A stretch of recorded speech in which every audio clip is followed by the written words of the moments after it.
For the safety of your smile, use Pepsodent twice a day. See your dentist twice a year.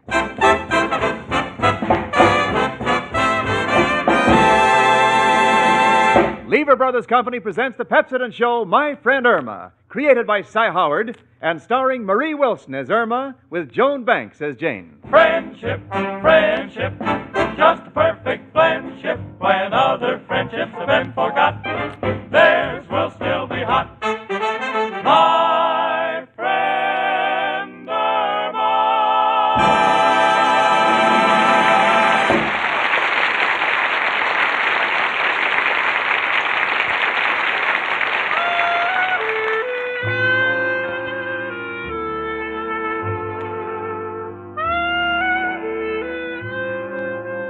Well, here it is, springtime in Manhattan. In Central Park, you can hear the gay songs of the cheery robins. You can see the little shoots of grass poking their way out of the ground, and the tiny buds sprouting from the limbs of trees. Yes, this is the time when everything comes to life. Everything, that is, except my roommate, Irma Peterson. Now, don't get me wrong, her eyes are open, but whatever there is behind them in that adorable blonde head still sleeps like a rock. For instance, the other evening, I was reading the newspaper, and I said, "Irma, honey, I see that Eddie Cantor is being sent to Milwaukee." And Irma said, "Oh, I don't think that's fair. Those important men get away with everything." "What do you mean, honey?" "Well, anybody else would be sent to Alcatraz." "Shall we go a little further?"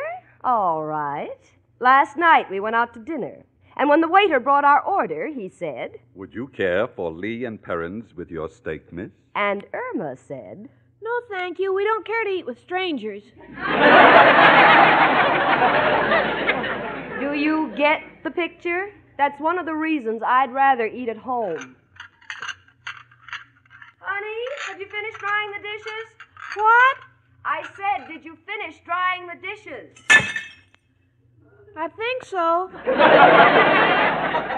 Now I've got to sweep. What? Oh, not another dish. I'm glad the knives and forks aren't breakable, or we'd be eating with our hands. I'm sorry, Jane. It's Al's fault. Al's fault? Yes, Al says I'm his favorite dish, and thinking about it gets me so excited I dropped the one I had in my hands. I'm sorry, Jane. Don't go into your sorry act. Just sit there quietly. I'm trying to figure out something. Well, what do you want to know, Jane? You can always count on me. Let me see. Now, Thursday is the 31st. And Friday's April Fool's Day. That's right. I know it is because my boss says if there's a parade that day, I should be the one to lead it. He picked the champ. Now, let me see. Mrs. O'Reilly, the professor, Richard, Mr. and Mrs. Horowitz upstairs. Jane, what are you figuring out? Well, I don't know if it ever occurred to you, Irma, but these people have entertained us during the past few weeks, and I feel we're about due to return the compliment. It's a social obligation. Oh, Jane, do we have to go to jail? What are you talking about? That's how Al's friends pay their debts to society. Please, Irma, you're distracting me. It's about time we gave a party, and I want to plan something different.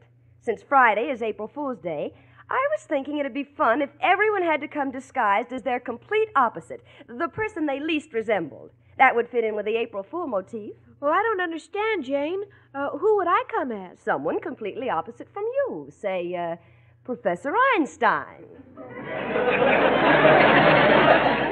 Your boyfriend, Al, he could come as a working man. Oh, that sounds like fun, Jane. Jane? Could I invite Amber Lipscott? Positively not. But, Jane, Amber's a lot of fun at a party. She entertains. Amber entertains? Yeah, she tears telephone books in half. What does she do for an encore? Throw the piano out the window? Look, once and for all, I do not want Amber at my party, understand? All right, Jane. Let me know when you change your mind. Come in. It's only me, Professor Kropotkin. Hello, Janie and Irma, my two little stars. One blinking overhead, and the other with her head on the blink. Excuse me, a little joke I picked up from a sidewalk astronomer. Oh, Professor. I'm sorry, Janie. Girls, Could you let me have, please, a pencil and piece of paper? I got to write a note. Oh, certainly, Professor. You can use this pad with the lines on it. It's the one I always use to keep the words straight. Thank you. Thank you, Madame. Mrs. O'Reilly cooked dinner for me last night, and I want she should know how I feel about it. Now, let me see. Dear Mrs. O'Reilly, the chicken was delightful, so fresh from the oven, and anyone who cooks like that deserves a lot of loving. Why, that's very pretty. Come in. Hello, girls. Hello, Mrs. O'Reilly. Oh, writing a letter, Professor? No, Mrs. O'Reilly, he's writing a beautiful poem just for you. For me? Why, Professor, you're so sweet. Can I read it now? Certainly. Here you are. The chicken was delightful, so fresh from the oven. And anyone who cooks like that deserves a lot of loving. Oh, Professor darling. Read on, Miss O'Reilly, read on. And what I'm loving to shoving is O'Reilly in the oven.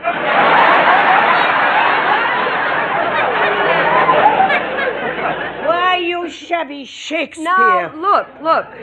Before the two of you get into the main vault, there's something I want to tell you. Irma and I are giving an April's Fool party Friday, and you're invited. Oh, how exciting. Is it a costume party, Janie? Uh-huh. And you must come disguised as the person you least resemble, your exact opposite. Now, let me think. The exact opposite. It's very simple. Come as a human being. Don't be insulting. Janie, what if I put on a bathing suit and come as Miss America? I think that's perfect. After all, you was here when it was discovered. And don't yell at me or I'll come as Columbus and prove it. Well, there's plenty of time to make up your minds. Irma, darling, what are you coming as? Well, Janie says I should come as Professor Einstein. That's clever.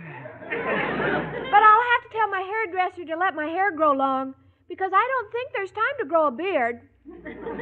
I mean, We know what you mean, honey. We think. Now, remember, it's this Friday. Yeah, we'll be here. And if you don't mind, Janie, I'll bring my violin and play some gypsy music. La da da dee da da da. Oh, wonderful! Oh, as much as I hate to admit it, when I hear that gypsy music, I love to close my eyes and whirl about madly and leap into space with wild ecstasy. That's nice. Remind me to play for you on the roof some night. Come on, Miss O'Reilly. Goodbye, girls. Well, now, let's see. How many guests are we going to have? Come in. oh, hello, Amber. Hello, dearie. What's the matter with you, Miss Stacy? Ain't you talking to nobody? Hello, Amber. Well, you might at least say you like my new fur piece. Oh, it's very pretty, Amber. Oh, thanks, dearie. It comes from a llama in South America. Oh, one of those religious fellows who lives in a monastery? Who knows? I never look a gift horse in the mouth. Say, what's new, Irma? Oh, Jane is giving a party next Friday. Oh, that's nice. What'll I wear? Well, you see, Amber, I don't see nothing, Miss Stacy, and let's keep this on a high plane. Because one word from you that I don't like, and I'll let you have it over the head with that washboard. Irma, will you explain to Amber? I'm going down to the drugstore and buy a copy of Movie Stars Parade magazine. You know, dearie, it looks like that stuck-up girlfriend of yours don't want me at her party. What's the matter? Is she afraid of competition? Oh, Amber, it's nothing personal. It's just that she doesn't like you. Well, it's half your apartment, isn't it? Well, what good is that? I can't invite just half of you. Now, let me talk to Jenny some more when she comes back, Amber. Well, don't force the issue, dearie. But if she's worried about me eating like the pig she thinks I am, tell her I've been taking reducing treatments at Madame Rushmore's. I have an appointment right now. Your waist does look smaller, Amber. Oh, that's nothing. Look at my ankles. They're almost as slim as my knees. Oh, say, I'll be late. I'll see you later, Irma. Oh, hi, Amber. Oh, I haven't got time for chit-chat. So long. Hiya, chicken. Hello, Al, honey. What are you so happy about? Chicken, have I got a deal that's a pip. Got to clean up. What is it, Al? It's a special tea kettle for married men who like to kid around with the maid in the kitchen. A special tea kettle? Uh-huh. It not only whistles when the water is boiling, it whistles when the wife is coming. What do you think of it, chicken? Oh, Al, it's wonderful. Decided had to do something desperate. Can't stand that line at the unemployment office anymore. Keeps getting longer every week. It's disgusting. The moment you find something good, everybody tries to horn in on it. What's that list you're reading? Oh, Jane is giving an April Fool's costume party. Everyone must come as the person they least resemble. Someone exactly opposite. Makes it pretty tough for me to find. You see, I have so much in common with most of the world's outstanding figures. What do you mean, Al? Well, can't come as a movie star because I ain't so bad to look at myself. Well, how about some big important politician? Well, that ain't opposite, chicken.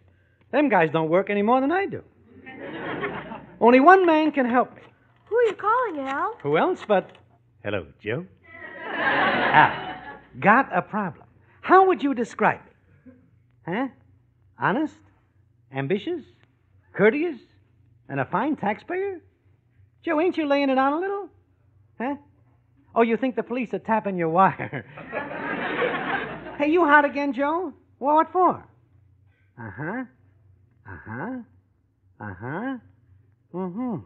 Oh, what do you mean the government considers it unfair competition? Oh, you're printing your own money. Well, I better get off the wire. So long, Joe. Yeah, we'll have to think of a costume myself. Hey, chicken, why are you looking so depressed? Party ought to be fun. Yes, but Jane won't let me invite Amber Lipscott. What is this with Jane? Always putting on the dog with her high society friends. You tell her you got friends, too, and you'll love them. And taking care of them is more important than money. You got it? Got it. Good. Now, what are you going to tell Jane? I'm going to tell her that if we love those who are important to us, they'll always take our money.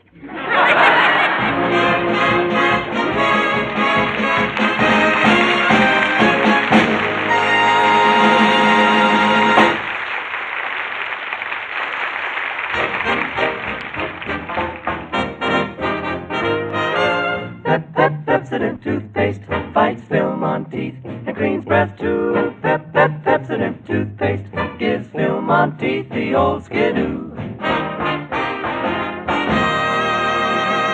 Here's good news, big money-saving news about the wonderful film-removing Pepsodent, an amazingly improved film-fighting formula for brightening teeth and cleaning breath. And you can get it now at a sensational introductory bargain. Listen. Get 2 25-cent tubes of new film-removing Pepsodent for only 33 cents. Yes, 2 25-cent tubes in a special twin pack, regular price 50 cents, now only 33 cents. You save 17 cents. Yes, penny for penny, ounce for ounce. New Pepsodent gives you more for your money than any other leading toothpaste. And more in results, too. For no other toothpaste can duplicate Pepsodent's new film-removing formula. It foams wonderfully, goes to work faster removing film, makes your teeth brighter and your breath cleaner. So act now. Get 2 25-cent tubes of new film-removing Pepsodent for only 33 cents. More for your money than any other leading toothpaste today. Cheer up, sister, and you too, mister. Pepsodent, the paste for you.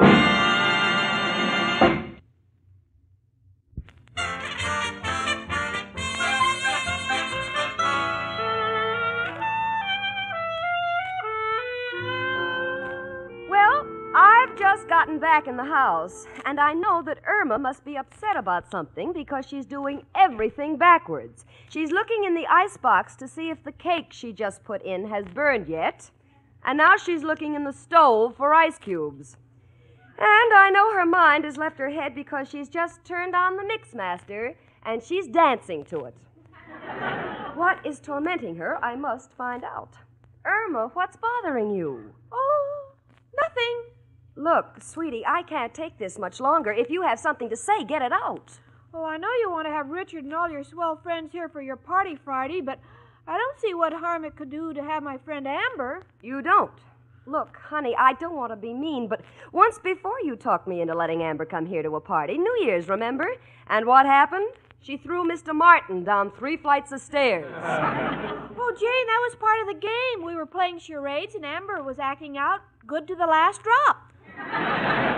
This I know, but tell me, what is that dreadful stuff she uses for perfume? She doesn't know. What do you mean she doesn't know? Well, someone sent her a bottle of something for Christmas, and the label was off, and Amber won't take any chances of drinking it, so she wears it. Oh, please, Irma, come in. Hello, Jane, Irma. Oh, Richard, I'm glad you dropped by. Look, are you going to be busy Friday night? No, Jane, why? Well, I'm having a little April Fool's party. Everyone is coming as the person they least represent. I'd love to come, but I have a little problem. I've got to find a nurse for my mother. A nurse for your mother? Why, she's a grown woman.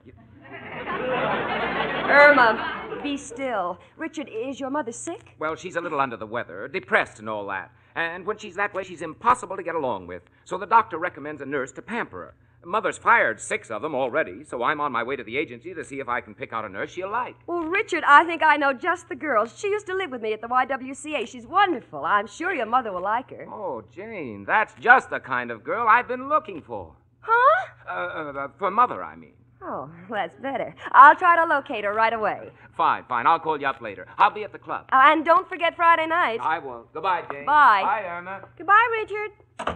Irma, I'm going to run right down to the Y and see if I can find out where Betty White lives now. All right, Jane, but are you sure I can't invite Amber? Irma, will you please get her off your mind? Well, how? Well, occupy yourself. Make some favors for our party. All right, I'll make some favors. Good.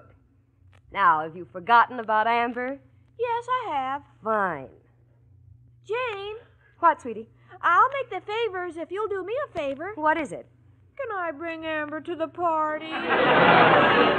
Goodbye, Irma Peterson. Oh. Come in. It's only us again, me and Mrs. O'Reilly. Irma, where's Janie? She's not here, Professor. Irma, darling, what are you crying about? She won't let my girlfriend Amber come to the party. Jane doesn't think she's classy enough. Well, I think Amber should be like I am. Where I'm not wanted, I don't shove myself. You don't? No, I don't. Well, I don't know who shoved you, but whoever did it certainly pushed you out of shape. Now, look here, Professor. No, please, Miss O'Reilly, can't you see Irma's in trouble? Well, then don't go insulting me. Because Friday night you'll learn a thing or two. When I go to a party, the men all flock around me. They do? Yes, they do. Well, I can understand that. You look like a barrel of beer. Well, that's the last straw. No, it isn't. The last straw is on my bed, but you got the nerve to call it a mattress. Come in. Hello, Irma. Oh, hello, Amber. This is Professor Kropotkin. Glad to see you. And this is Mrs. O'Reilly. Then why can't I come to the party? Well, I don't always look like this. I just got through cleaning the living room. Come on, Miss O'Reilly. I will not stand by to see you insulted. I'll help you with your costume for the party. Now, my suggestion is that you come as Marie Antoinette, and I'll just come with an axe. Well, Irma, did your snooty roommate change your mind about me coming to the party? No, Amber, she doesn't want you, but don't feel hurt. It's all right, Irma. I'm getting used to being treated like public nothing number 1. Oh, Amber, don't get a complex like that. Take me. A lot of people go around calling me a dumb Dora. But they can't be so smart if they don't even know my right name. No, dearie. What they say about me is true. I ain't got no culture. But I've tried to improve myself. I even bought that book by Emily Post. You know, them silly things like how to eat an olive and how to get rid of the pit without nobody seeing it. And I've been practicing for weeks. Irma, would you believe it? I got a bathtub full of olive pits. Oh, Amber, I don't think you have to go to all that trouble. Why don't you just bring a little change purse to the table with you like I do? And the this business about the fella getting up when you're introduced, that's a lot of baloney, too. I've introduced myself to 100 guys on the bus, and not one of them got up. But I keep trying. Well, Amber, maybe there are other books. I've read them all. I read that one on how to be a good conversationalist. Irma, do you know that the pyramids in Egypt are over 5,000 years old? And nobody collected yet?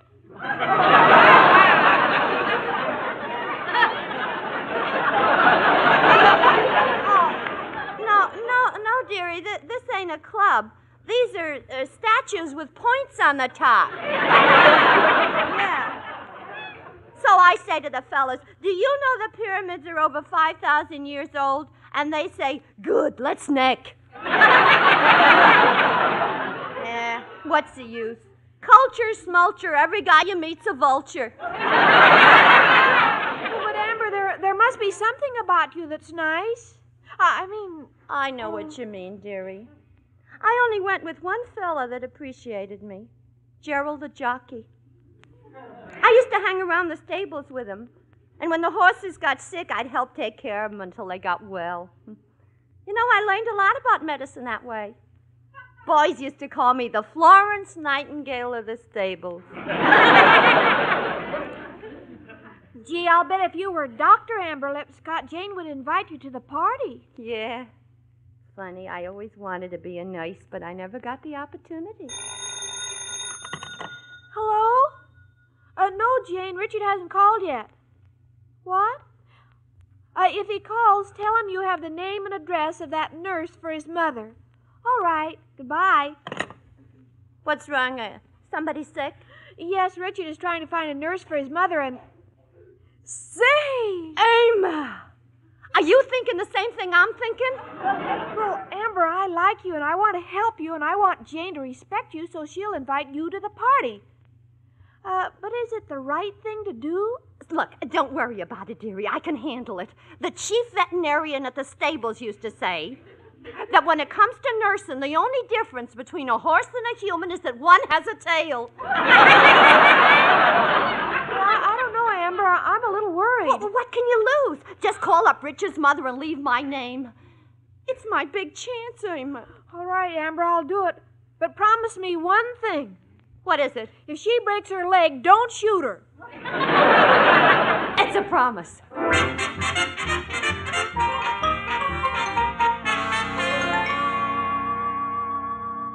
Happy days are here again. Da-da-da-da. Well, honey, this is more like it. A little while ago you were in the dumps, but now you're in the clouds. Well, I'm certainly glad to see you're no longer angry about Amber not coming to my party Friday. I'm not so sure that Amber won't be at the party. Wait a minute. Irma, you didn't invite her after what I told you. Oh, of course not, Jane. But maybe someone else will invite her. What are you talking about? Oh, fiddly-dee.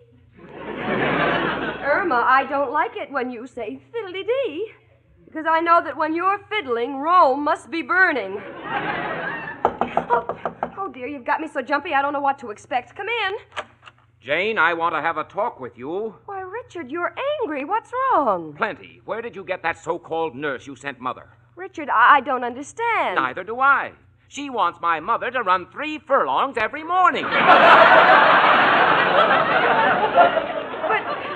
Richard, I can't understand that. Betty White is a registered nurse. Betty White? I just had Mother on the phone an hour ago at Long Island, and she says the nurse's name is Amber Lipscott.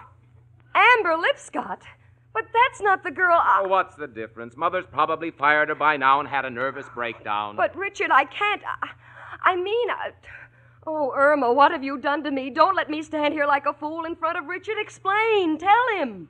Well, you see, Richard, it's sort of like this. Amber wasn't invited to the party because Emily Post has a bathtub full of olive pits and Florence Nightingale gave her a seat to the bus driver. Will you please stop before I need a nurse? Oh, Richard, will you ever forgive me? Come in. Telegram from Miss Stacy. For me? I'll take it. Gee, I hope it's bad news. Anything to forget what's just happened. But, Richard, listen to this. It's from your mother. Mother? Yes. Dear Jane, Thanks for the wonderful nurse you just sent me.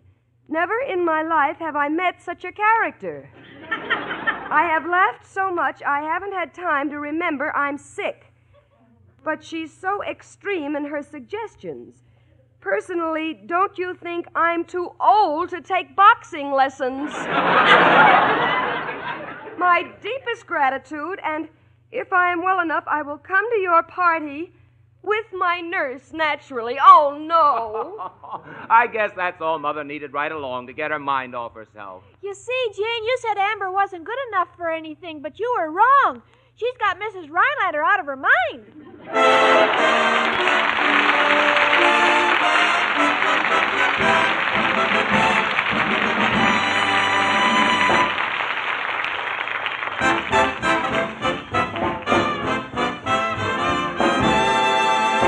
Don't miss the sensational bargain introducing new film-removing Pepsodent toothpaste. Get two 25-cent tubes of new Pepsodent for only 33 cents. You save 17 cents. Yes, two 25-cent tubes in a special twin pack, regular price 50 cents, only 33 cents. Penny for penny, ounce for ounce, new Pepsodent gives you more than any other leading toothpaste. More in results, too. No other toothpaste can duplicate new Pepsodent's film-removing formula. It foams amazingly, goes to work faster removing film, making teeth brighter, breath cleaner. Hurry, offer limited. Get two 25-cent tubes of new film-removing Pepsodent for only 33 cents.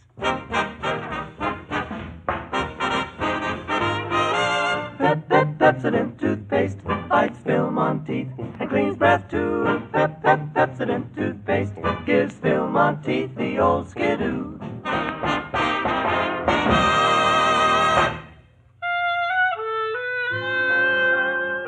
Well, Irma has done it again. She has dragged me through mental fire and water, and I've come out smiling. Why? I have to. Everyone else is so happy. As for Amber Lipscott, she'll be at my party because naturally I can't hurt Mrs. Rhinelander's feelings. And because of my weakened condition, I've let Al talk me into inviting Mushy. Irma, if this party is a success, I am going to be the most surprised girl in the world. Oh, Jane, I'm so excited. Friday night, the Blue Bloods will mix with the Red Bloods. Well, what's so exciting about that? This will be my first party in Technicolor. And you know, red blood or blue blood, I'll really need a mental transfusion living with my friend Irma.